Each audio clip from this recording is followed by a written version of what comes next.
Welcome back. As we reported, next school year, HISD is launching 2 new Future 2 schools, that's what they call them. That'll blend traditional academics with AI-driven learning. The district says it's about preparing kids for jobs that don't yet exist. Some, though, wonder what that means for the traditional classroom. To help put this in perspective, AI and automation expert Dr. Patrick Dix joins us once again. Good morning. Let's begin with how concerned they should be about HISD using this as an AI pilot program, or should they be very excited about it? Well, good morning, Jacob. Parents should be very concerned about this because, as we know, artificial intelligence is everywhere. It's in the world, and it's great that they want to prepare the students, but parents should ask themselves, if this is an artificial pilot program for the school district or the school curriculum, where's this information coming from? Who is creating this information, and how much input does the Houston Independent School District actually have on what the kids are being taught? Now, let's say that the source is good. They're being real careful about it. What are the potential positives of doing this, of experimenting with this kind of an approach to learning?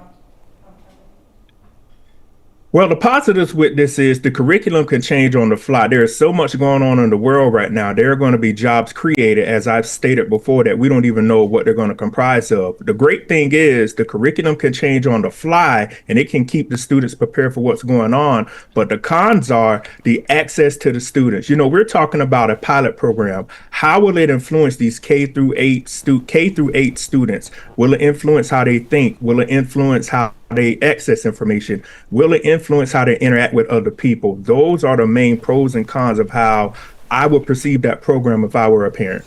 So it sounds like the technology by itself is not good or bad. It's how you use it and how you're careful with it and what your guidelines are and other things. But how would we even describe how this pilot would be different from traditional classrooms which are incorporating AI already?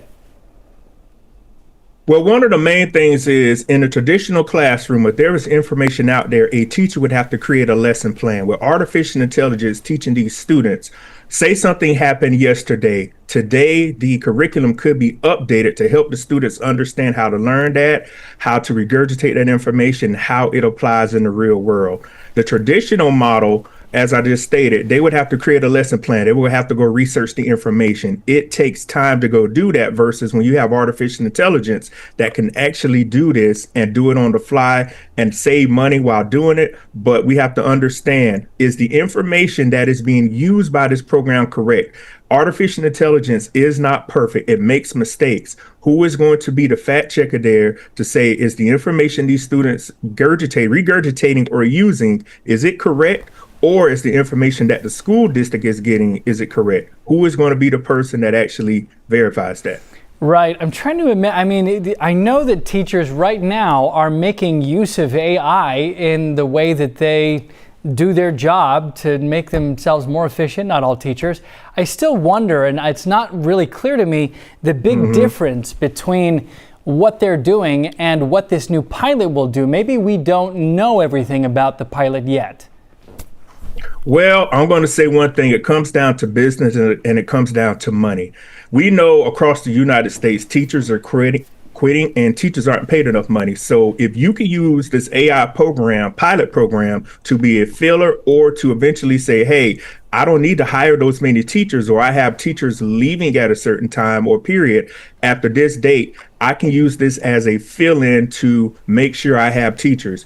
But also the business aspect of it. You know, once they put it into the school district, how far would it go down? Right now is K through 8. Will they allow it to go into the high school part? Because I was researching and I'm wondering why they're not using it in the 9 through 12 for some of those students that could potentially enter the workforce in the next 2 to 3 years. That's a good question. I think a lot of us will be asking the questions and looking at it closely as this rolls out. Thank you so much, Dr. Dix, for your time this morning.